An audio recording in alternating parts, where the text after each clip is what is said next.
Hey friends, if you wish to fix Windows error 1068, the dependency service did not start on your Windows 11 computer, then please watch this video. Now, in a few cases, not most cases, not many cases, in a few cases, if you right click on it, select properties, check the dependency services, and then go to those services and then restart, make sure that they are started and all, that's a different thing.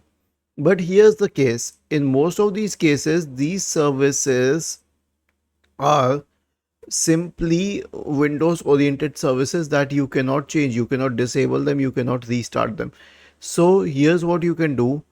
Try running these two commands that I will be sharing in the description section of the video. Search for command prompt in the Windows search bar and click on run as administrator. Paste them and hit enter. Both of them should say that the command completed successfully. Now all local and network services will be re-enabled. So this will save you from a lot of hassle, but this still does not fix the root cause. What if a third party antivirus is the main cause of the problem which is killing the dependency services? What if it is a third party program in general?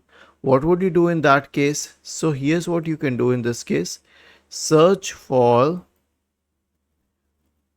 system configuration in the Windows search bar and open system configuration.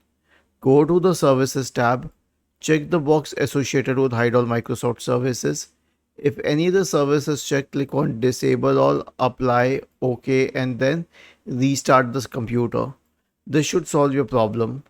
Was this helpful? If yes, then please subscribe to the channel.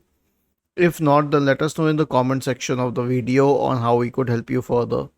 Thank you for watching this video and have a nice day.